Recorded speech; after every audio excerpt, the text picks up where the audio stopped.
นั่งภาวนากันซะต่างคนต่างนั่งดีกว่าทำอย่างอื่น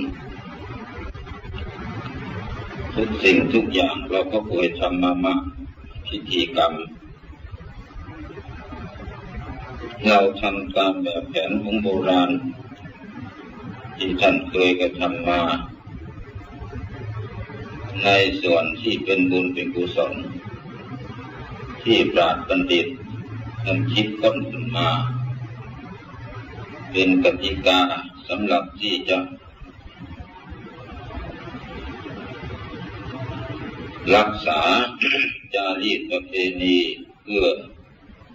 ทนุบำรุงพระพุทธศาสนาให้มีความมั่นคงอันนั้นมันเป็นพิธีกรรมของปราชญ์บัณฑิตของโบราณเมื่อท่านได้รักษามาเราก็ได้ทำตามสติกำลังของเราที่ได้พากันกระทำเมื่อพุทธศาสนาคำสอนของพระองค์ได้เจริญรุ่งเรืองมาจนถึงบัดนี้ต่อแต่นี้ไปพวกเราจะได้ปฏิบัติตามคำสอนของพระพุทธเจ้าที่เป็นศาสนธรรมที่นี่เราจะปฏิบัติธรรมคือทำตามคำสอนของพระพุทธเจ้านั้นโดยหลักของการปฏิบัติคือการนั่งเนี่ยเรียกว่าการปฏิบัติการพิธีกรรมที่เราทำตามในพิธีกรรมต่างๆอันนั้นมันเป็นจารีตประเพณีที่เราได้กระทำกันมาอยู่แล้วแต่ส่วนปฏิบัติธรรมมันก็ไม่ได้มากอะไรหรอกก็มีการนั่งเอาขาขวาทับขาซ้ายมือเบื้องขวาทับมือเบื้องซ้ายแล้วก็หงายมือขึ้นนอกจากนั้นเรากำหนดคือหลับตากำหนดก็กำหนดลมนั่นแหละตามหลักคำสอนของครูบาอาจารย์แต่ละท่านก็บอกให้กำหนดลมเรียกว่าอานาปานสติคือกำหนดลมหายใจเข้ากำหนดลมหายใจออกที่นี่การกำหนดลมเราเอาอะไรมากำหนดที่ว่ากำหนดลมหายใจเข้าใจออกที่มันเข้ามันออกเราจะเอาอะไรมากำหนดเราจึงจะเรียกว่าอานาปานสติเราก็เอาใจของเราใส่แก่ท่านผู้รู้ซึ่งอยู่ข้างในหัวใจของเราแต่ละคนหรือว่าในตัวของเราแต่ละคนมันมีท่านผู้รู้อยู่ด้วยกันทุกคนทั้งผู้หญิงและทั้งผู้ชายหรือว่ามีท่านผู้รู้ด้วยกันทั้งสิ้นไม่มีการที่จะผิดแตกต่างกันอะไรเลยที่จะมีความผิดกันก็ได้แก่เพศเท่านั้นละแต่สำหรับใจเนี่ยมันอันเดียวกันก็นั้นแหละเอาใจนะท่านผู้รู้นะเอามากำหนดลมให้มันรู้ลมเวลาหายใจเข้าเราก็รู้เวลาหายใจออกเราก็รู้ตามลำคอลงไปหาทรวงอกคือที่ปอดแล้วก็ย้อนกลับมาแล้วก็ย้อนกลับคืนกำหนดรู้มันที่เมื่อเรากำหนดรู้ลมแล้วมันก็ต้องมีคำกำกับไปด้วยคำที่กำกับไปด้วยนะที่เราเรียกกันว่าคำบริกรรมค คำบริกรรมนั่นคือคำนึกที่เราจะเอามานึกหมายถึงว่าพุทธานุสติอันหนึ่งเป็นอานาปานสติคือสติกำหนดลมเข้าออกแล้วก็พุทธานุสติพร้อมกำกับไปด้วยคือมันใช้มาให้มันเป็นอันเดียวกันสติทั้งสองนะพุทธานุสติก็ดีธรรมาอานาปานสติก็ดีก็ถือว่าเป็นสติอันเดียวกันแล้วมากำหนดลมเข้าไปแล้วพุทเวลาออกมาก็โทคือให้เราย้ำอยู่คำเดียวอย่าไปเอาอื่นให้มันมากมันเสียเวลาเพราะเวลาเราจะกระทำมันน้อยเราจะมัวแต่เอาหลายอย่างไม่รู้ว่าจะเอาอะไรบ้างและอะไรมันแน่นอน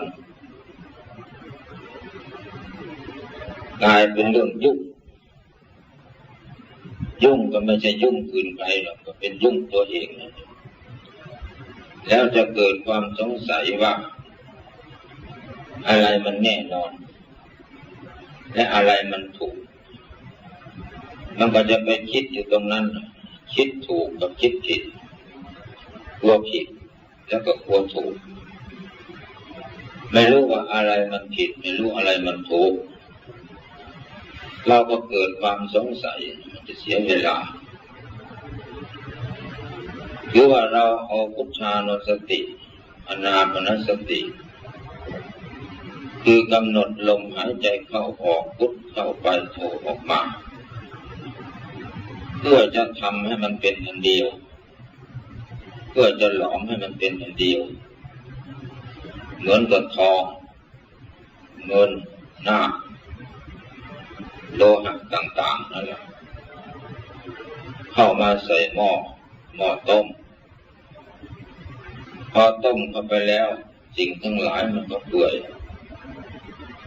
พอมันโดนร้อนมันก็เปื่อยพอเปื่อยแล้วมันก็เลยเป็นอันเดียวกันเมื่อเป็นอันเดียวกันแล้วในช่างมันก็เทลงใส่เบ้าแล้วก็หลอมมาเป็นพระพุทธรูปองค์เดียวเราจะเอาพระพุทธรูปแบบไหนปางไหนจะเอาปางสมาธิหากเป็นปางสมาธิปางชาลวิมัยปางสะดุ้งมารก็เป็นสะดุ้งมารเราจะเอาท่ายืนก็เป็นยืนแต่ก็เป็นพุทธรูปเนื้อเดียวกันแต่เนื้อทองทั้งทองแดงทั้งทองเหลืองทั้งทองสำริดทั้งเงินทั้งทองแท้เข้าไปแล้วมันก็เป็นอันเดียวกันเป็นพระพุทธรูปทีนี้เมื่อเรามากำหนดอานาปานสติและพุทธานุสติมากำหนดลมเข้าลมออกและมีพุทธเจ้ากำกับไปด้วยคือพุทธและโธสองประเด็นนี้แหละเพื่อเราจะหลอมให้มันเป็นอันเดียวกันเราอย่าไปสงสัยว่ามันหลายอย่างมันก็ไม่มีอะไรอย่างมันไม่มีอะไรแบ่งออกเลยนะมันแบ่งแต่คำพูดและคำคิด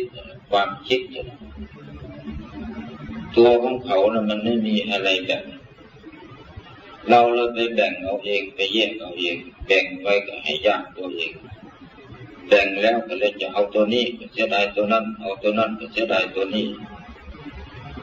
ตกลงกระโดดข้ามไปข้ามมาในระหว่างช่องกลางก็เลยไม่ลงไปสักทีมีแต่กระโดดข้ามไปข้ามมาเพราะมันสงสัยทีนี้เราไม่ต้องให้มันไปสงสัยโดยลักษณะนั้น เราก็มั่นใจแล้วว่าพระพุทธเจ้าเป็นนาถะก็คือเป็นที่พึ่งของเราแต่ละคนที่พระพุทธเจ้าเป็นที่พึ่งและที่เราจะไปพึ่งพระพุทธเจ้าพระพุทธเจ้าท่านมีความหมายอย่างไรที่จะมาเป็นที่พึ่งของเราและเราก็จะไปเป็นและจะไปพึ่งท่านจะท่านองค์เดียวแล้วคนทั้งโลกจะไปพึ่งท่านโดยวิธีไหนและพึ่งอย่างไรที่ว่าเป็นนาถะคือเป็นที่พึ่ง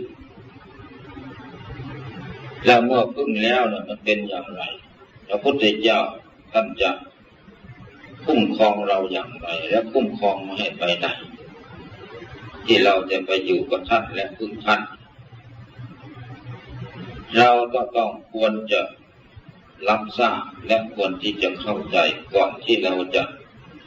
กำหนดพุทโธเพราะพระพุทธเจ้าเป็นนาถะ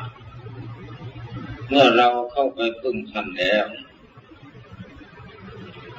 และท่านก็เป็นที่พึ่งเราแล้วและเราก็พึ่งท่านได้แล้วท่านก็ให้เราพึ่งได้แล้วก็มีพระพุทธเจ้าเท่านั้นที่จะรักษาเราได้รักษาเราไม่ให้ไปตกอบายภูมินี่ความประสงค์อบายภูมินั้นก็คืออะไรหนึ่งก็นรกสองเดชสามอสุรกายสี่สัตว์เดรัจฉานสี่อันนี้แหละสี่อย่างนี้แหละที่พระพุทธเจ้าช่วยป้องกันและรักษาที่ว่ารักษาเราเมื่อเราเข้าไปถึงท่านแล้วท่านก็ไม่ได้ปล่อยให้เราไป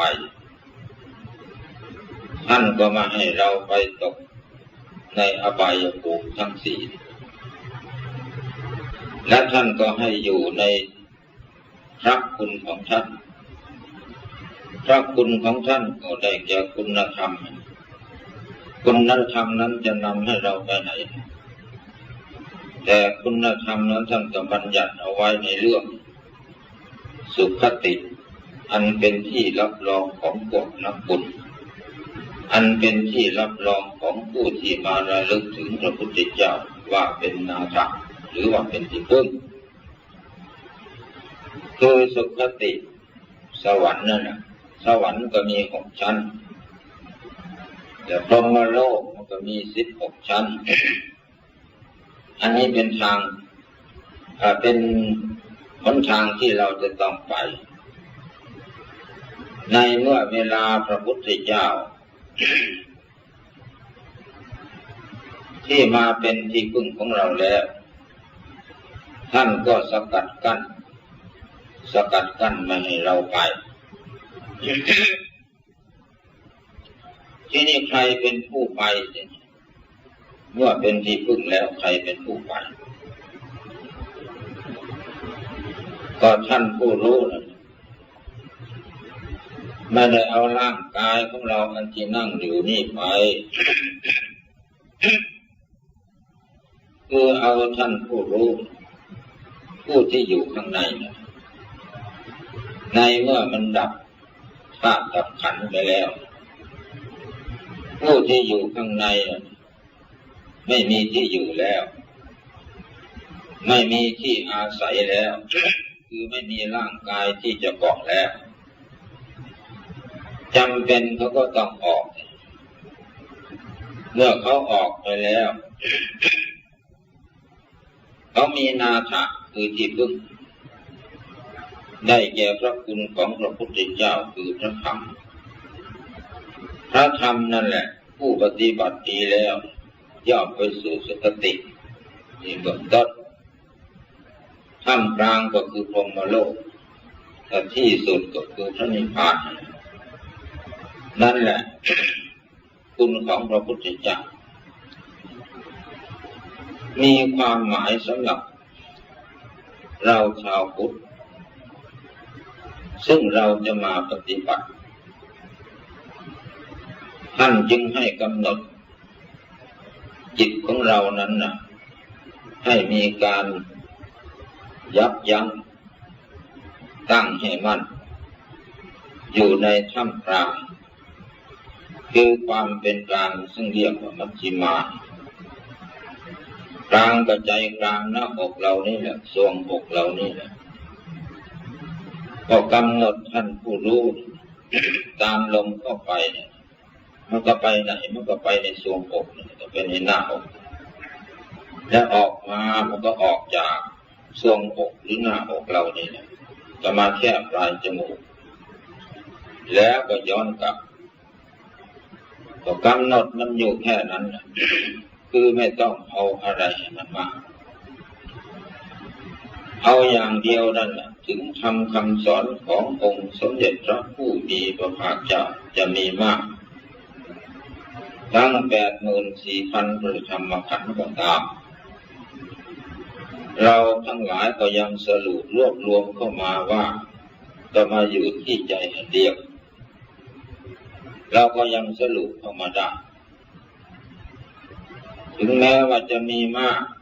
แสนที่จะมากก็หากมาอยู่ใจอันเดียวนั้นเราจะไปปฏิบัติทุกแง่ทุกมุมเราจะเอาเวลาไหนเราไปปฏิบัติและไปปฏิบัติอย่างไรก็มันก็ไม่ไหวสิถึงจะไปปฏิบัติไหนก็ใจของเราอันเดียวนั้นเพราะฉะนั้นเราจึงกำหนดใจของเราอันเดียวให้อยู่กับลมเข้าและลมออกถึงต้นเรากำหนดเพียงแค่นี้ซะก่อนอย่าเพิ่งคิดอะไรให้มันมากว่าอันนั้นถูกอันนี้ผิดอันนี้ผิดอันนั้นถูกอย่าไปคิดมันเลยมันเสียเวลาผิดหรือถูกก็ย้ำมันอยู่นั้นซะก่อนให้มันเห็นผิดจริงๆซะก่อนจึงค่อยว่ามันผิดแล้วก็ให้มันถูกซะก่อนมันจึงว่ามันถูกที่นี่ผิดเราก็ยังไม่เห็นถูกเราก็ยังไม่เห็นแล้วก็ไปตีโพยตีพายโดยไปตีตนตายก่อนไข้ผิดเราก็เลยไม่เห็นผิดเราก็เลยไม่รู้ถูกเราก็เลยไม่เห็นถูกเราก็ไม่รู้ก็เลยมีแต่กลัวผิดตกลงก็เลยไม่เห็นความผิดนั้นมันเป็นอย่างไรโทษของความผิดมันเป็นอย่างไรเราก็เลยไม่รู้เรื่องและก็เลยไม่ได้แก้ความผิดนั้นเรามีแต่แก้ก่อนที่ยังไม่เห็นผิดแล้วก็เลยไม่เข้าไปหาผิดก็เลยไม่แก้ว่าอันนี้ผิดมันผิดแล้วมันเป็นอย่างนี้ก็เลยไม่รู้เรื่องก็ได้แต่แค่ว่ากันนะตกลงผิดก็เลยไม่เห็นถูกก็เลยไม่เห็นแล้วไม่รู้ว่าอะไรมันดีกันแน่เลยไม่รู้เรื่องอะไรมันผิดกันแน่อะไรมันถูกกันแน่ก็ได้แต่แค่ว่ากันผู้สอนมันก็ได้แต่แค่สอนผู้ฟังก็ได้แค่ผู้ฟังแต่มันผิดตรงไหนมันถูกตรงไหนก็ไม่รู้เรื่องเช่นเดียวกันก็สอนไปตามหลักตามเกณฑ์ตำรับตำราก็มีก็ว่าไปตามหลักตามตำรับตำราก่อนแต่สำหรับความเป็นจริงเนี่ยเมื่อมันเป็นจริงที่ได้อย่างที่ว่ามันเป็นมาอย่างไรมันจะเป็นเหมือนอย่างว่าหรือไม่ก็ไม่มีใครทดสอบและก็ไม่มีใครประสบการณ์มาแล้วก็ได้แต่แค่ว่าอันว่าก็ไม่รู้ว่าจะว่าไปถึงไหนมันจึงจะจบและมันจึงจะเกิดผล เทศก็ไม่รู้จะเทศไปถึงไหนมันจึงจะเกิดมรรคเกิดผลก็ไม่รู้เหมือนกันปฏิบัติก็ไม่รู้ว่าจะปฏิบัติไปถึงเวลาไหนมันจึงจะเกิดมรรคเกิดผลเกิดประโยชน์ก็ไม่รู้เช่นกันก็เพราะว่ามันเท่ากันทีนี้เราไม่ต้องฟังอะไรกับใครทั้งนั้นเพราะมันเป็นเรื่องใจของเราเราจะหาใจของเราไม่ได้ไปหาอะไรที่อื่นเพราะใจของเรามันมีอยู่กับตัวแล้วใจนี้ไม่ได้ไปขอใครใจนี้ก็ไม่ได้ไปซื้อใครและมันไม่มีที่จะวางขายและเราก็เอาไปขายไม่ได้แล้วมันอยู่กับตัวของคนแต่ละคนก็ต้องมีสิทธิในอิสรภาพที่จะต้องรู้ในตัวเองมีความรู้ในตัวเองความรู้ที่มันมีมาก่อนมันไม่มีใครสอนมันรู้ของมันตั้งแต่แรกเกิดมันเจ็บตรงไหนมันปวดตรงไหนตั้งแต่คลอดมาและมันก็ยังรู้จักร้องไห้ที่มันเจ็บมันปวดแสดงมันรู้มาตั้งแต่นั้นสิ่งที่มันรู้มันไม่ได้ไปเรียนมันมีอยู่ในตัวของมันเมื่อมีตัวรู้ที่อยู่ในตัวของมันแล้วก็ต่อมาสมควรแก่กาลเวลาเราจึงนำเอาสิ่งภายนอกมาให้มันรู้แล้วมันก็รู้ได้เพราะมันมีความรู้มาก่อนสิ่งที่มันจะรู้คือเราเอาอะไรมามันก็รู้ของมันเอาตัวกอตัวขอตัวงออะไรมามันก็รู้อันนี้มันมารู้เมื่อภายหลังแต่รู้เดิมเนี่ยมันมีอยู่แล้วนั่นแหละมันมีอิสระในตัวของมันอยู่แล้วมันมีความรู้ในตัวของมันอยู่แล้วเท่ากันจะเป็นหญิงก็ตามชายก็ตามมันเท่ากันที่นี่เราจะหาความรู้เดิมนั้นหาตัวนั้นตัวที่มันมานะและมันจะไปไหนอีกให้เรารีบหาซะถ้าพอจะหาได้ก็ให้พากันหาซะพอที่จะให้มันเห็นได้ก็ให้มันเห็นซะพอที่จะให้มันรู้ได้ก็ให้มันรู้ซะก็คือของหาตัวตนไม่ได้เห็นก็ให้มันเห็นของไม่มีตัวตนมันเป็นอย่างไรรู้ก็รู้ของที่ไม่มีตัวตนมันเป็นอย่างไรก็ให้รู้กันเสียบ้างให้เห็นกันเสียบ้างแล้วก็หากันเสียบ้างส่วนตำรับตำรานั้นมันมีอยู่แล้วล่ะไม่ได้หนีไปไหนอยู่นั่นตลอดเราดูเวลาไหนก็อยู่ตรงนั้นก็แถวนั้นเขาเขียนเอาไว้เขาบันทึกและจารึกเอาไว้ก็อยู่นั่นแหละแต่เขาก็ไม่ได้ไปไหนตำราเขาอยู่คงที่สวรรค์ก็ไม่ไปนรกก็ไม่ไปใครเป็นผู้ไปล่ะกับผู้ที่อยู่ข้างในเรานั่นมันผ่านนรกผ่านสวรรค์มาพอแล้วผ่านร้อนผ่านหนาวมาหมดทุกอย่างผ่านทุกข์ผ่านยากมาหมดแต่ตัวนั้นแหละแล้วก็ได้มาอยู่ตรงนี้ตรงธาตุขันธ์อันนี้ธาตุสี่ขันธ์ห้าก็เลยมาอยู่ตรงนี้เมื่อมันผ่านร้อนผ่านหนาวมาอยู่ตรงนี้แต่มันจะย้อนกลับคืนหลังจะไปรู้เพราะปิดไปหมดแล้วอะไรปิดก็คืออวิชชาก็คือความมืดมันปิดบังไว้ไม่ให้รู้แล้วจะไปข้างหน้ามันก็ไม่ให้รู้แต่มันก็บอกว่าอนาคตแต่ในเรื่องอนาคตแล้วมันก็ยังจะไปแต่จะไปไหน ก็ไม่รู้เช่นกันไม่รู้ว่ามันจะไปไหนจะไปเป็นอะไรอีกจะไปสวรรค์หรือไปนรกก็หาทราบไม่ตัวผู้ไปเนี่ยมันอยู่กับเราแต่ผู้บอกมันอยู่ในตู้ผู้ไปคือเราที่นี่เราจะต้องหาท่านผู้ไปกับท่านผู้มาและกับท่านผู้อยู่ที่มันรู้อยู่เราก็หาท่านผู้นี้เอาอะไรหาก็สติมันอยู่ไหนก็อยู่ในตัวเขานั่นสัมปชัญญะมันอยู่ไหนก็อยู่ในตัวเขานั่นถ้าอยู่ในจิตเนี่ยมันจะไปอยู่นอกจิตมันจะไม่ใช่ได้เลยสัมปชัญญะมันก็อยู่ในจิตไม่ใช่อยู่นอกจิตหมายถึงว่าเอาตัวของเขานั่นน่ะรักษาเขาเอาตัวเขานั่นน่ะรู้เขาเอาตัวเขานั่นละหาเขาพูดง่ายๆก็คือว่าเอาตัวเองหาตัวเองเอาตัวเองก็มารู้ตัวเองที่เราจะรู้ได้เราจะทำยังไงก็สิ่งที่มันมีในตัวเองนั่นแหละเอามาระลึ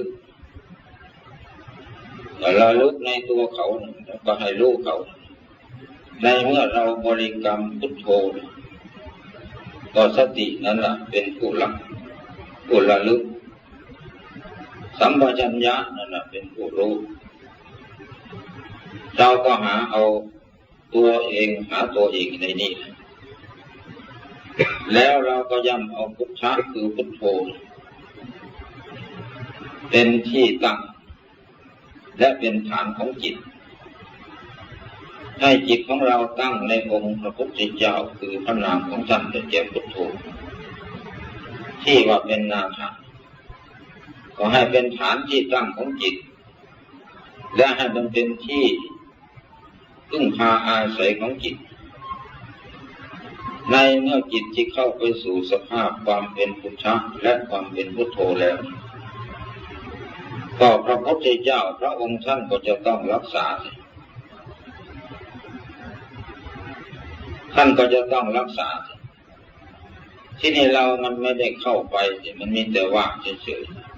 ๆมีแต่นึกเฉยๆแต่โดยมากไม่ค่อยจะเข้าไปถึงท่านและไม่ค่อยจะเข้าไปหาท่านก็เลยแต่ว่าอยู่ภายนอกบางทีก็ว่าอยู่กับลมเข้าลมออกหายใจก็ว่าพุทหายใจออกก็ว่าโธเราก็ได้อยู่แค่ว่าถ้าพุทโธจริงๆถ้าความเป็นจริงของพุทโธก็ไม่ได้ว่าอย่าง พอมันสงบเท่านั้นแหละมันก็ไม่ได้เกี่ยวกันกับคำที่เราจะมานึกมาตามลมเข้าลมออกเพราะลมก็ไม่ใช่สวรรค์ลมก็ไม่ใช่นิพพานแต่เป็นธรรมะสำหรับเบื้องต้นที่เราควรจะยึดเอาไว้ก่อนเพื่อจะได้ผ่อนผันหันเข้าไปหาความสงบพอมันสงบแล้วมันก็ไม่ได้มาเกี่ยวกันก็มีแต่พุทธเจ้าคือพุทธะได้แก่ความฉลาดมันรู้ของมันเองในตัวเองและมันก็เห็นของมันเองในตัวของมันเองโดยไม่ต้องว่าไปเอาที่ไหนมาไปเอาที่อื่นก็ไม่ใช่ตัวเขาเองมันก็รู้เขาเองนะเกิดความฉลาดปัญญาขึ้นในตัวเองในเมื่อมันสงบมีความตั้งมั่นยึดมั่นไม่มีการหวั่นไหวแล้วอยู่กับพระพุทธเจ้าแล้วมั่นในพระพุทธเจ้าแล้วมั่นในพระธรรมแล้วมั่นในพระคุณของพระอริยสงฆ์แล้วมันไม่ได้ไปไหนเพราะมันได้ที่พึ่งเมื่อมันได้ที่พึ่งและอะไรมันจะเกิดขึ้นในที่พึ่งพระพุทธเจ้าจะเอาอะไรมาให้ก็ทำคำสอนของพระพุทธเจ้ามีเท่าไหร่พระองค์ก็จะเอามาบรรยายในตรงนั้นจะเอามาให้ในตรงนั้นปัญญา มันจะเกิดในตรงนั้นความรู้มันก็จะเกิดในตรงนั้นญาณมันจะเกิดตรงนั้นฌานมันก็เกิดตรงนั้นอภิญญาอะไรก็ตามก็เกิดในตรงนั้นทีนี้เราก็รู้เอาที่ไหนก็รู้เอาในนั้นจะเป็นญาณชนิดไหนจะเป็นอภิญญาข้อไหนจะเป็นฌานชั้นไหนจะเป็นสมาบัติหรือไม่เป็นสมาบัติอะไรที่ไหนเราก็รู้เอาในตรงนั้นนะตำราก็รู้ว่าตำราแต่ว่าสมาบัติจริงๆไม่ใช่อยู่ในตำราฌานจริงๆก็ไม่ใช่อยู่ในตำราสมาธิจริงๆก็ไม่ใช่อยู่ในตำรามันอยู่ในท่านผู้รู้มันอยู่กับท่านผู้รู้ท่านผู้รู้จะเกิดอะไรขึ้นก็ให้มันเกิดในตรงนั้นจะเป็นฌานหรือจะเป็นญาณหรือจะเป็นอภิญญาหรือจะเป็นเจโตอะไรก็ให้มันอยู่ในนั้นให้มันอยู่ซะก่อนมันมีมาในนั้นมันพร้อมแล้วมันสมบูรณ์หมดแล้วท่านจึงได้สรุปว่าธรรมะมาอยู่ที่ใจแต่เราอย่าเพิ่งไปเหมาให้มันเดี๋ยวมันจะเกิดตัวมันจะเข้าใจว่ามันมีแล้วมันจะเกิดโอหังแล้วกิเลสมันจะเข้าไปครอบงำเราสร้างสรรค์จิตของเราให้ได้เกิดธรรมะขึ้นมาซะก่อนแล้วให้มันเป็นที่รวบรวมธรรมะได้หมดซะก่อนมันค่อยยกให้จึงค่อยเหมาให้เราไปเหมาก่อนไม่รู้ว่าได้หรือไม่ได้ไม่รู้จะจริงหรือไม่จริงเหมาให้มันถ้าว่าเหมาก็ยังไปคว้าอยู่ข้างนอกธรรมะอยู่ในใจเดิมยังไปคบอยู่ที่อื่นก็รู้ว่ามันอยู่ที่ใจก็ทำไมไม่ค้นอยู่ที่ใจทำไมไม่หาใจแล้วไปหาแต่ข้างนอกก็เมื่อไรเราจึงจะเจอและเราก็จะไปคอยแต่บารมีเอาบารมีนั้นอยู่ที่ไหนบารมีมันอยู่นอกหรือบารมีมันอยู่ในวาสนามันอยู่นอกหรือวาสนามันอยู่ในบุญมันอยู่ข้างนอกหรือบุญมันอยู่ข้างในเราจะไปคอยเขาอย่างไงเขาก็มีมาพร้อมเราก็ยังสรุปรวบรวมออกมาหมดแล้วมาอยู่ที่ใจแล้วก็ยังดิ้นไปหาที่อื่นเมื่อไปหาที่อื่นมันก็ไม่เจอทั้งที่มันอยู่ภายในทั้งที่มันมีอยู่แล้วแต่เราก็ยังไปหาข้างในและก็ยกให้บุญวาสนาบุญน้อยวาสนาน้อยก็เลยไปตำหนิติโทษตัวเองเหมือนกับตัวเองไม่มีคุณค่าอะไรเลยเหมือนกับตัวเองไม่มีอะไรติดมาเลยแล้วมันเกิดมันตายมานี่มันกี่ภพกี่ชาติมันก็จะไม่ได้ทำอะไรมาบ้างเลยหรือมันไม่มีอะไรเฉลยไม่ได้ทำอะไรเฉลยหรือมันมีแต่เจ้ากรรมนายเวรอย่างเดียวเลยก็ส่วนดีมันจะไม่มีเลยก็เลยไปยกแต่โทษให้มันอยู่นั่นที่ไปยกโทษให้มันก็เพราะอะไรก็เพราะเราไม่ได้เข้าไปหาคือมันไปหาแต่นอกเขาคือในตัวเขาเราก็ไม่ได้หาแต่ที่เราหาไม่เจอก็เพราะเราก็ปล่อยเขานั่นจะมีแต่ปล่อยเขาเลยบางอย่างก็ไปจินตนาการเราบางอย่างก็ไปปรุงไปแต่งเอาคิดเอาจะจริงหรือไม่จริงก็ไม่รู้ก็คิดไปแต่ก็จะคือแล้วก็หลงไปตามความคิดตัวเองหลงไปตามความแต่งตัวเองนั่นท่านเรียกว่าจิตตสังขารความปรุงแต่งในจิตทำให้จิตตัวเองหลงแล้วเราก็เชื่อไปตามความคิดว่ามันจะเป็นอย่างนั้นแล้วเมื่อเวลาไปแล้วก็มันไม่เป็นเหมือนอย่างว่าเอาก็ไปเสียท่าของกิเลสเสียท่าของสังขารเสียท่าของความปรุงแต่ง ที่โบราณนักปราชญ์บัณฑิตท่านว่าให้รู้เท่าเอาทันจะรู้เท่าเอาทันอะไรถ้าไม่รู้เท่าเอาทันสังขารตัวเองคือจิตสังขารตัวเองก็จะไปรู้ทันอะไรพอรู้เท่าเอาทันมันก็จะได้แก้สังขารคือความปรุงแต่งไปตามกิเลสนั่นแหละ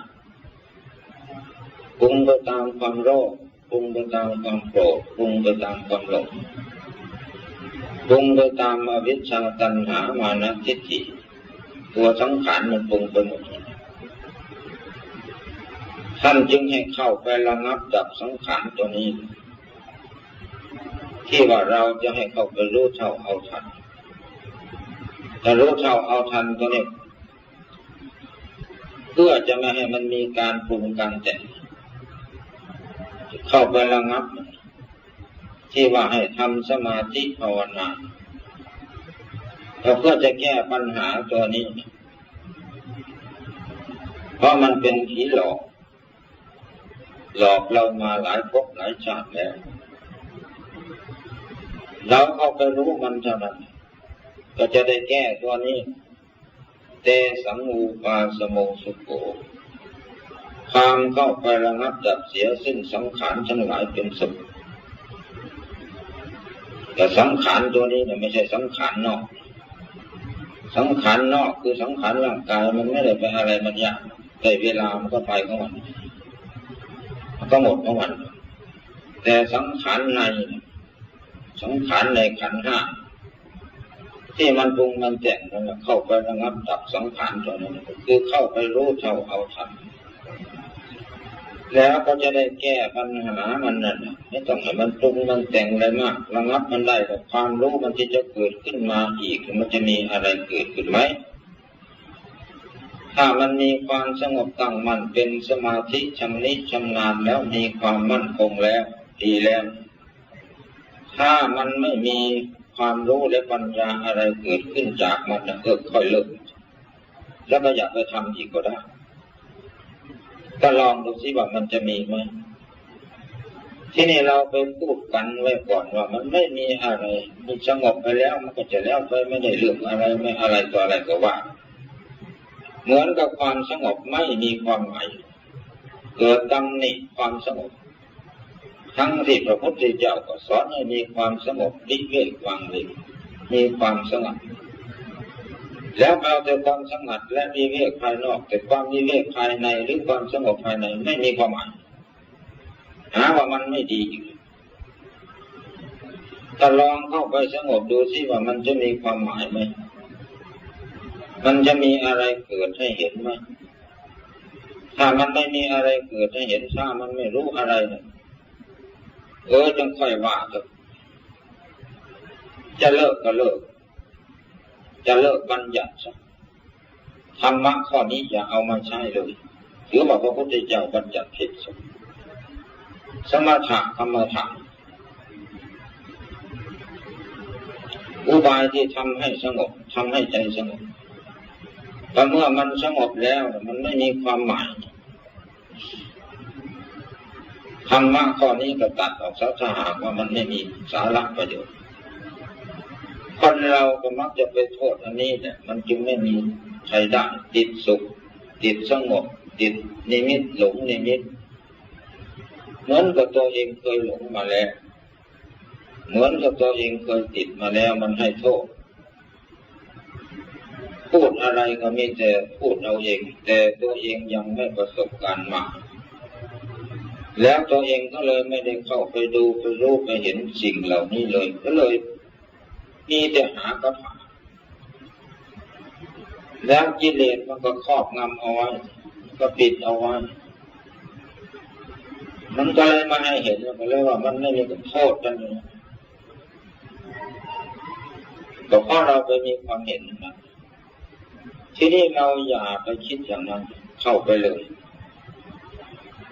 ว่ามันอยู่ตรงไหนกันแน่และมันมาจากกี่ภพชาติกลับกันมันจะมาตั้งถิ่นฐานอยู่ตรงนี้หรือ ตั้งรากฐานอยู่ตรงนี้พอเข้าไปดูรากฐานมั่นคงของมันซะก่อนที่มันมีอะไรเป็นแก่นสารอยู่ตรงนั้นรากฐานของกิเลสควรจะเข้าไปดูซะก่อนแต่เราไม่เข้าไปดูก็อย่างไรมันจะไปรู้ว่าฐานของกิเลสเป็นยังไงเอาแต่ชื่อมันมาว่ากิเลสคือความโลภกิเลสคือความหลงกิเลสคือความโกรธ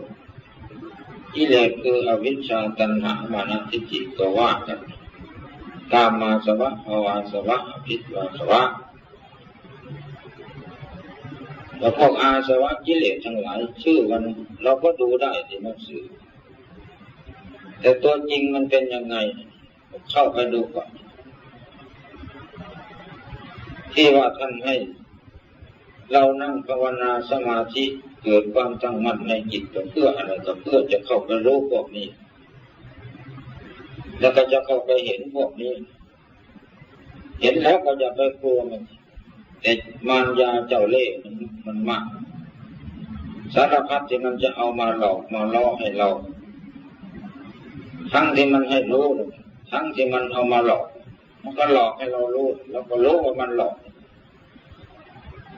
แต่รู้ว่ามันหลอกแล้วเราก็ไม่ได้ตามไอ้ที่มันหลอกแล้วมันก็หายไปของมันเดี๋ยวมันก็หมดไปและสิ้นไปของมันอย่างอื่นมันก็เกิดมามันก็รู้เท่าทันไปตลอดหนักเข้ามันหลายครั้งหลายหนทุกครั้งแต่มันเป็นไปมันก็หมดสิ้นเลยมันก็หมดเป็นเลยไม่ใช่ว่ามันมีตลอด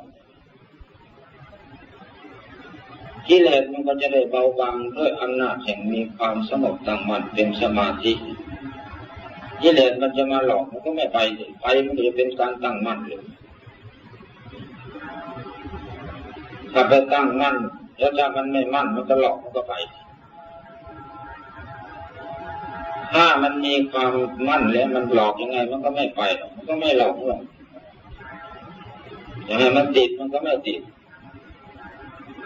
จะไปติดอยู่กับที่ยังไงของดีมันมีมันก็ต้องหาเป็นหน้าไปเรื่อย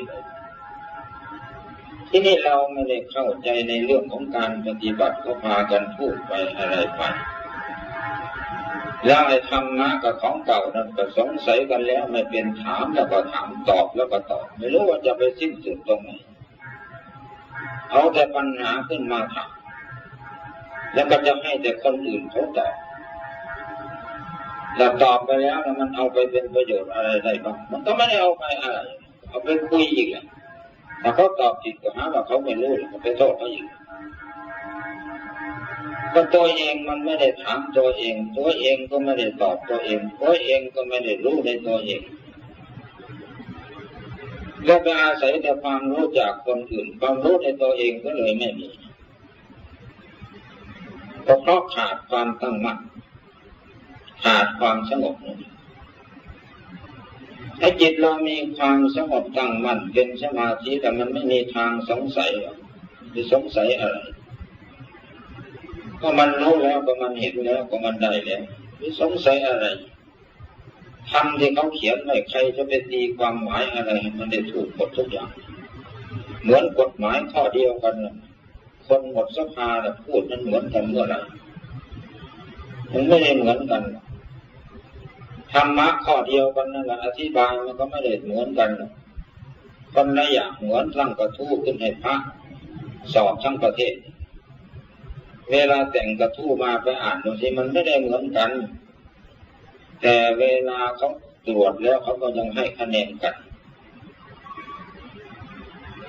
ที่นี่ใครถูกกันแน่ที่ตอบมาไอ้ที่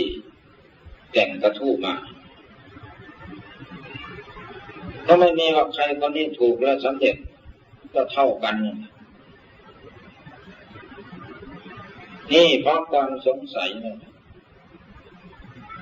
ที่มันไม่ได้มีมาในจิตที่จิตของเราขาดความสงบตั้งมั่นเป็นสมาธิ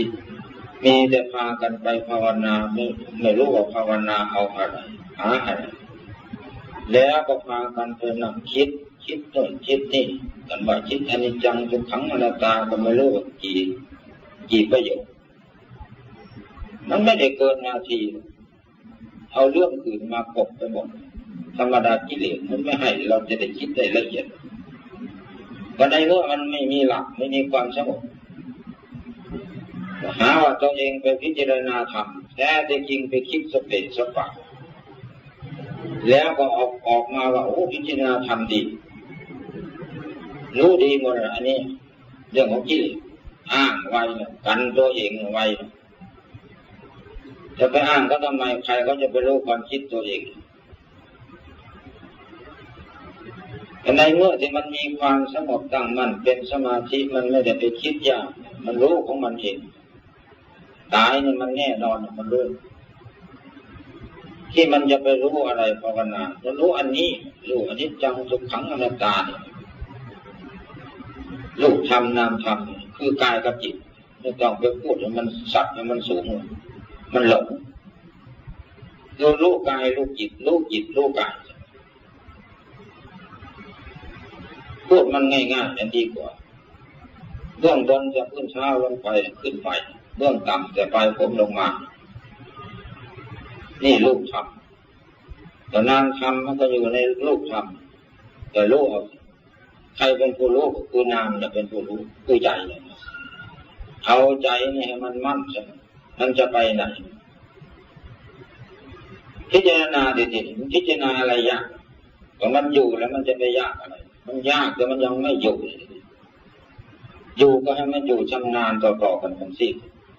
อยู่ครั้งเดียวก็จะให้มันได้ตลอดชาติแล้วก็ไม่ทำต่อไปอีกใครบอกก็ทำให้มันได้ทุกวันเลยให้มันได้ทุกครั้งลองดูสิครั้งนี้ก็ให้มันได้ครั้งหน้าอีกมันก็ได้ครั้งต่อไปอีกก็ให้มันได้ก็ลองดูที่ให้มันสงบไปดูที่แต่มันจะมีอะไรเกิดลองดูสิให้มันเป็นนะถ้าไม่เป็นอย่าไปพูดกันนะอย่ามาถามตอบไม่ได้ถ้ามันเป็นมาแล้วถ้ามันไม่มีอะไรเกิดก็ค่อยมาว่ากันอันนี้มันไม่ได้ทำอะไรเลยทำอยู่แต่มันก็ว่าคิดเอาเราโมจะไปคิดแต่ความสงบก็ไม่ได้เอาอะไรเลยเห็นมันจะสงบก็ไปกลัวมันซะจิตมันจะลงไปสู่สภาพฐานที่ตั้งของมันก็เอากลัวต้องกลัวผิดมันไม่ถูกสอนขึ้นมาถ้าสอนแล้วมันก็แล้วเท่านั้นแหละจะให้มันลงไปอีกมันไม่มีทางหรอกมันจะลงมาทำไมเขาบอกว่าให้แล้วไม่รู้จะเขาก็จะไปมันก็เป็นตัวอย่างเก่านี่ว่ามันจะเป็นตัวตายแหละคือมันจะไม่ตายก็ต้องให้แล้วก็ต้องลงเที่ยวดีกว่ามันก็ไปแหละสเปะสปะเละเทะไปหมดออกมาแล้วเราได้เห็นธรรมด้วยทำเป็นยังไงนู่นไปนู่นเที่ยวนู่นเที่ยวนี่เนี่ยแล้วมันเห็นอะไรอย่างนั้นไปคิดพวกที่รู้ทำเห็นทำมันก็จะไปพูดอะไรยากก็ถามดูจิตของเขาก็ตอบจิตขึ้นมาจิตเห็นจิตรู้จิตแล้วก็จิตเห็นกายแต่กายไม่เห็นจิตหรอกจิตเท่านั้นแหละมันเห็นกายมันรู้กายจะไม่รู้จิตไม่มีทางมันก็จะไปตรวจแล้วในสังคมกายของตัวเองนี่ตั้งแต่ปลายผมลงไปพื้นเท้าตั้งแต่พื้นเท้าขึ้นมาหาตัวผมมันก็สำรวจอยู่ในนี้สำรวจแล้วอะไรมันแจ่มสารมันไม่มีอะไรที่จะเป็นแจ่มสารไม่มีมันมีแต่ของที่เราไร้สาระคือไม่มีอะไรที่จะมั่นคงสาระก็แปลว่าประโยชน์อันมั่นคงแก่นสารมันไม่มีสิจะแก่นสารต่อไปหน้าจะอยู่100 200 300หรือ1,000มันดูได้มันเป็นไปไม่ได้นี่มันก็มาเห็นพอมาเห็นอันนี้มันจะเกิดเบื่อหน่ายมันมีอนิจจังครอบอยู่ในตัวแล้วทุกขังมันก็ครอบอยู่ในตัวแล้วอนัตตามันก็ครอบในตัวคือจะมีตัวตนที่ไหนไม่ได้สมมติ ผมมันก็สมมติเอาขนมันก็สมมติเอาถามดูผมมันรู้ไหมถามดูขนมันรู้กับตัวมันไหมมันก็ไม่รู้เล็บก็ไปถามมันรู้มันก็ไม่รู้ฟันก็ไปถามมันก็ไม่รู้หนังก็ถามมันไม่ใช่มันรู้ตัวมันไม่รู้เพราะเราไปสมมติเอาไม่ใช่สมมติเราเอามาใช้กันเรียกว่าโลกสมมติเราก็ต้องยืมสมมติโลกมาใช้ก่อนใช่ไหมจะหาเอาความเป็นจริงในคำสมมติมันก็ไม่มีมันต้องวางสิจิตมันหาอะไรไม่มีจะมีแต่ตัวรู้ตัวเดียวเรามันมายึดเขามาถือเขายึดมันก็วางเพราะมันสงบมันไม่ได้มาถือหรอกแล้วมันเป็นอัตโนมัติของมันไปของมันเองเลยทีพระพุทธเจ้าพาไปละพุทธเจ้าคือใครคือเขานั่นละคือท่านผู้รู้พุทธะก็แปลว่าผู้รู้คือตัวเขานั่นแหละเป็นพุทธะพระพุทธเจ้าองค์นี้พระพุทธเจ้าองค์นั้นท่านกับพระนิพพานแล้วท่านมาเกี่ยวทำไมพระพุทธเจ้าองค์ที่ยังอยู่นี่พุทธะองค์ที่ยังอยู่นี่ก็หาเอาสิเพราะฉะนั้นท่านจึงสอนให้ว่าภาวนาพุทโธพุทโธอยู่ในใจเพื่อจะไปหาพุทธะตัวนี้หาพระพุทธเจ้าองค์นี้องค์มีอยู่ในเราทุกคนก็หาเอาสิถ้ามันมีในตัวเราแล้วไม่ใช่เหลือใจหรือแบบไปหาคนอื่นไปขอคนอื่นมาหรือไปซื้อเข้ามาหรือไม่ได้ซื้อถ้ามันมีอยู่แล้วหาเอาสิก็หาเอาในตัวเองนี่แหละนักปราชญ์บัณฑิตท่านจึงสอนให้ภาวนาภาวนาก็เพื่อความสงบนี่ภาวนาก็แปลว่าทำให้เกิดให้มีขึ้นภาวนาก็แปลว่าเจริญทำความเจริญให้เกิดให้มีขึ้น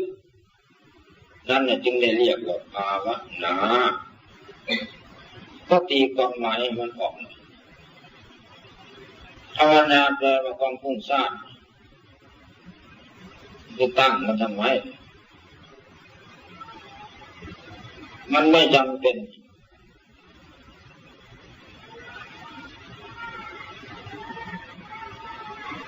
ภาวนาแปลว่า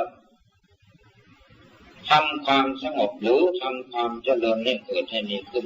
เจริญในความสงบเมื่อมันสงบแล้วมันจะมีอะไรค่อยว่ากันนะยังมันไม่มีอะไรเลยไปพูดมันก่อนไปโทษมันก่อนตกลงก็เลยไม่ได้อะไรเลยเสียหายไหมใครเป็นคนเสียหายตัวของตัวเองเป็นคนเสียหายกับใครแต่ว่าพระนิพพานข้างหน้าพระนิพพานข้างหน้า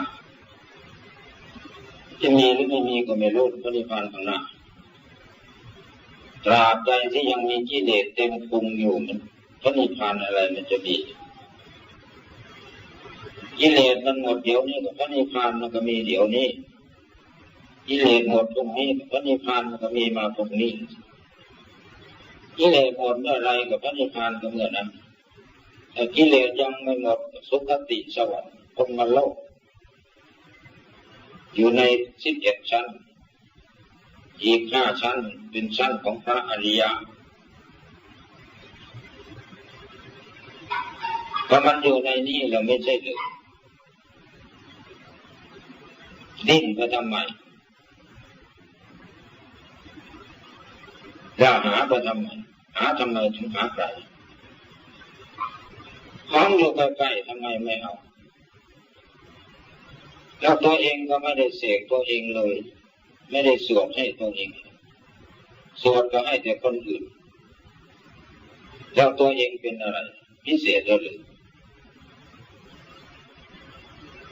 เหมือนกับตัวเองพิเศษแล้วสวดให้คนอื่นให้คนนั้นให้คนนี้เหมือนตัวเองเป็นผู้พิเศษพอให้เขาหมดแล้วตัวเองก็ไปไหนไม่มีเพราะให้เขาหมดเพราะมันลืมตัวเอง เราไม่จำเป็นจะสวดเอาไว้จะเสกเอาไว้จะเสกให้ตัวเองเสกพุทโธให้มันมากๆหรือจะเสกคาถาของพระพุทธเจ้าบทใดก็ได้สวดก็สวดมองเข้าไปข้างในบางทีจะสวดก็มองไปแต่ข้างนอกหาแต่คนอื่นก็จะสวดให้ตัวเองนี่ก็ไม่อยากสวดแต่สวดก็มักจะให้แต่คนอื่นเพราะฉะนั้นมันจึงแพ้เขาเวลาผีมาก็เลยไม่รู้เรื่องอะไรเลยเวลาให้เขาก็มาเวลาเขาจะมาเอาอีกก็เป็นกลัวเขาเลยสิมาอีกตัวเองไม่มีเขาไปให้เขาแล้วมันไม่มีแล้วเขาก็จะมาตามมาอีกแล้วตามมาอีกเราก็ไม่มีอะไรจะให้เขากลัวนะสิหรือว่ามันไม่มีหรือวิญญาณก็ตายไปแล้วมันสูญหรือถ้ามันสูญเราจะมาทำไมเราก็ตายแล้วก็จะสูญเหมือนกันกับเขาใครจะมารับอานิสงส์อันที่เราทำถ้ามันสูญก็ง่ายสิจะคิดเอาง่ายๆมันไม่ได้นะมันปิดบังถึงขนาดในกิเลสมันผูกมัดรัดลึงมันครอบกรรมเอาไว้ถึงขนาดไม่ให้เรารู้ต้นสายปลายเหตุไม่รู้ทางไปทางมาตกลงก็ลงสู่อบายภูมิสู่อเวกีมหานรกออกจากนั้นมาเป็นเปรตเป็นอสุรกายเป็นสัตว์เดรัจฉานก่อนจะผ่านพวกนี้มาเป็นคนมันง่ายเหรอตัวที่อยู่ข้างในคิดให้ดีไม่มีใครไปหรอกแต่ตัวเรานั่นแหละเป็นผู้ไปนั่นแหละพระพุทธเจ้าท่านจึงสอนในทางจิตให้หาในทางจิตคือให้หาจิตตัวเองพระพุทธเจ้าสอนอริยสงฆ์สาวกสอนคนดิบๆนี่แหละยังไม่ได้บวชอายะสะมาหาพระพุทธเจ้าที่ยังบวชอะไรหนีจากปราสาทมาก็มาหาพระพุทธเจ้าสอนให้เป็นอริยบุคคลเดียวนั้นครั้งแรกก็โสดาบันครั้งสองก็สำเร็จไปเลยแล้วจังอุปสมบทก็สอนดิบๆไม่ใช่หรือว่าสอนอรหันต์ให้เป็นอรหันต์ไม่ใช่หรอกสอนคนอย่างเรานี่แหละก็ให้เป็นอรหันต์ให้สำเร็จอรหันต์แล้วพระองค์ก็จึงบวชให้บวชแล้วก็ไปบอกไปหาประกาศพระศาสนาท่านไม่ให้ล่ำลี่ล่ำไรไม่ให้อยู่ถึง5 พรรษาซะก่อนให้พ้นวิสัยมุตตะซะก่อนแล้วจึงจะไปเหมือนอย่างเดียวนี้ไม่ใช่อย่างนี้บวชเดียวนั้นสำเร็จเดียวนั้นก็ไปเพราะมันไม่มีทางกลับคืนคือมันไม่มีกำเริบปุปปะคัมโมทำกำเริบไม่มีแต่อกุปะธัมโมคือทำไม่กำเริบเรียกว่าอกุปะธัมโมคือทำไม่กำเริบจะไปเป็นไปตายแล้วไงกำเริบขึ้นมาสู่วิสัยของสามัญชนอีกไม่มีทางตายแล้วก็แล้วไปเลยนิพพานไปเลยนั่นคิดให้มันลึกๆหน่อยอย่ามาคิดตื่นๆส่วนธรรมดาก็ธรรมดาส่วนลึกให้มันมีส่วนลึกแบ่งกันเอาบ้างตามระดับชั้นภูมิของคนซะก่อนส่วนที่มันลึกพอที่เราจะป้อนเอาคนไหนได้ก็ป้อนเอาไปส่วนหนึ่งกับประเพณีย้อนเอามาล้อมันมาแล้วป้อนมันเข้าไปทำความเข้าใจให้แก่เขาอย่างนั้นนั่นแหละเป็นการเผยแพร่ทำโดยปริยายในเมื่อเวลาเขาได้รับผลมาเขาก็จะได้อนุโมทนาและยินดีกับเราผู้เป็นผู้นำซึ่งเขาได้มานี่เราต้องคิดอย่างนี้การปฏิบัติธรรมเพราะฉะนั้นเราจึงกำหนดลมหายใจเข้าใจออกนี้เอาไว้ก่อนอันนั้นพูดถึงความเป็นผลของการปฏิบัติกำหนดลมหายใจเข้าใจออก พอมันได้มาแล้วสงบมาแล้วมันไม่ได้เกี่ยวกันกับลมไม่ได้เกี่ยวกันกับคำบริกรรมมันดับปุ๊บไปเลยมันแจ้งมันสว่างของมันไปเลยไม่ได้เกี่ยวกันแต่เกี่ยวกับแต่เบื้องต้นแล้วครั้งแรกก็ต้องกำหนดมันก่อนมันน่าว่าแล้วมันก็เท่าเดิมอยู่นี่คนที่เขามาเขาก็ไม่รู้ว่าจะให้เขาว่าไปถึงไหนวันไหนก็ว่าวันไหนก็ว่าก็เบื่อเป็นเนี่ยเห็นเมื่อไหร่อะไรเขาก็ว่าให้แต่ว่าก็เบื่อนะคนนะไม่ใช่ของที่มันจะเบื่อไม่เป็นกิเลสมันไม่ใช่ว่ามันใช่กิเลสมันเบื่อก็คือกิเลสมันรำคาญแต่มันก็ยังได้ดีอยู่แต่มันก็เบื่อมันรำคาญไม่เห็นได้อะไรความเศร้าหมองของจิตมันมีมันจะทำให้จิตเศร้าหมองจะไปบอกว่ามันเศร้าหมองใครไปบอกได้แม้แต่ตัวเขาเองเขาก็ยังบอกไม่ได้คนอื่นจะไม่บอกไม่ให้เศร้าหมองเป็นไปไม่ได้แล้วมันสะอาดไปเลยเป็นไปไม่ได้จะบอกให้มันเข้าใจได้อยู่และโดยมารยาทเขาก็ต้องรักษาเท่านั้นรักษาโดยมารยาทมันได้อยู่แต่ถ้าความเป็นจริงคือผลที่เกิดจากเขามันไม่มีไปมามันก็เบื่อแล้วมันก็หนีไปหาทางใหม่ไปแล้วมันก็ได้อย่างนั้นนะแต่ว่าเรื่องบุญกุศลไม่ต้องพูดกันนะมันได้อยู่แล้วล่ะเรื่องบุญกุศลมันก็มีอย่างกิริยาที่มันเป็นบุญแต่ส่วนด้านจิตใจจะไม่รู้ไม่เห็นจะไม่รู้ตัวเองและจะไม่เห็นตัวเองแต่อานิสงส์ของการกระทำก็ย่อมมีเป็นธรรมดาเหมือนกับกรรมชั่วเราไม่ปรารถนามันก็มีมาเขาเรียกว่าเจ้ากรรมนายเวรความดีเราทำมาแล้วมันก็ต้องมีให้ผลอย่างนี้มันก็ตามไปให้ดีตามสมควรแก่กำลังของความดีที่เราทำเอาไว้นั่นแหละเรื่องของบุญเราก็ไม่ต้องพูดกันยากกับเรื่องของบุญแต่สำคัญอยากจะให้รู้เรื่องของจิตของใจเท่านั้นนะว่าใจนี่มันเป็นบุญมันเป็นยังไงใจมันมีธรรมมันเป็นยังไงใจไม่มีธรรมมันเป็นยังไงมันจะได้รู้โดยตนเองบางทีแล้วมันจะได้แก้ด้วยตนเองในทางที่ไม่ดีแล้วจะเอานำความดีไปให้ตัวของตัวเองนั่นแล้วก็เกิดความรู้สึกว่าโอ้ความดีเนี่ยมันอยู่กับเราไม่ใช่อยู่ที่อื่นธรรมะที่พระพุทธเจ้าบอกว่าธรรมทั้งหลายมันอยู่ที่ใจพวกมันอยู่อย่างนี้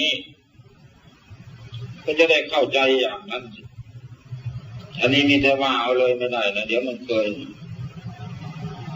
แล้วมันจะไม่ทำอะไรถือว่าธรรมะอยู่ที่ใจมันแล้วมันไม่ทำนะมันบอกว่าโอ้ยอยู่ที่ใจก็มีแล้วจะไปทำทำไมเขาว่ามาอย่างนี้หมดปัญหาว่าในสิ่งที่ควรว่าไม่เป็นคำพูดฆ่าตัวเองผู้มีปัญญาเขาก็แทกมาแล้วก็แย่ๆนอกจากนั้นก็ทะเลาะกันเท่านั้นล่ะอันนี้อันหนึ่งเราจึงทำความเข้าใจเอาไว้ในการปฏิบัติธรรมก็คือการปฏิบัติตัวเองการแสวงหาธรรมก็คือการแสวงหาจิตตัวเองเมื่อได้จิตตัวเองก็ชื่อว่าได้ธรรมะแต่ธรรมะประเภทไหนข้อไหนหมวดไหนก็ตามรวมแล้วก็มาอยู่ที่ใจนั่นก็ได้ใจแล้วมันก็ได้หมดแต่มันจะได้แบ่งเป็นข้อเป็นหมวดในจิตได้แบ่งยังไงได้มันไม่ใช่ตำราที่เขาเขียนจิตมันจะไปเขียนอะไรอย่างนี้มีกระดาษสักกี่แผ่นที่เรารู้ไปมากๆมันไปบรรจุตรงไหนละความรู้มันมีที่เก็บมันก็ไม่มีอีกแล้วแต่เวลาเอามาใช้มาจากไหนตัวในตัวของมันสมบูรณ์นั่นแหละความรู้นั่นละได้แล้วด้วยการปฏิบัติธรรมด้วยนำความสงบเข้าไปให้แล้วมีความตั้งมั่นเป็นสมาธินั้นเริ่มที่จะได้ธรรมะ 84,000 พระธรรมขันธ์จะไปไล่เอาฌานเอาญาณหมดทุกข้อทุกตอนมา ให้มันอยู่ในตัวมันจะเป็นแบ่งออกเป็นกลุ่มใครจะได้แบ่งใจได้แต่ไม่ได้หรอกนั่นแหละ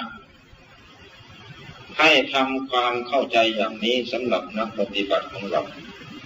ที่เราจะปฏิบัติกันต่อไปข้างหน้าแล้วมันจึงจะไม่เสียเวลากับชีวิตของเราอันน้อยนิด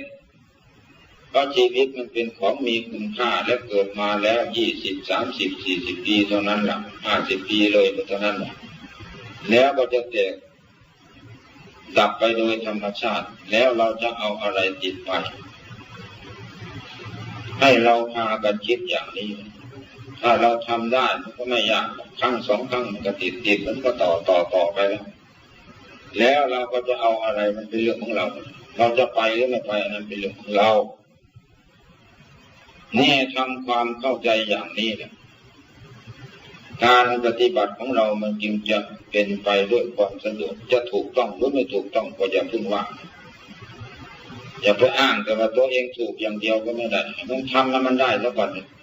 มันจะถูกต้องไม่ถูกต้องให้มันรู้เลยตนเองแต่ว่าให้มันไปด้วยความสะดวกซะก่อนอย่ามันอึดอัดคืออย่าให้มันสงสัยเมื่อมันได้แล้วไม่ได้สอนมันยากกับคนถ้ามันนั่งภาวนาได้ไม่ได้สอนยากไม่ได้บอกยากมันรู้ของมันแหละนี่แต่มันไปทำเอาเองเลยทีนี้จะมาสอนกันอยู่หมดปีหมดชาติผลของการสอนไม่มีเลยเป็นสักขีพยานแย่เลยเรื่องบุญกุศลมันยกให้อยู่หรอกไม่ได้ว่าไม่ได้ตำหนิตีโทษสำหรับคนที่ไปวัดไปวาไปปฏิบัติศีลธรรมมันจะเป็นอย่างนั้นก็เป็นบุญเป็นกุศลนะ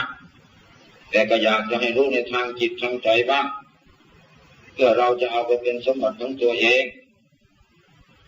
ความหมายมันเป็นอย่างนั้นเพราะฉะนั้น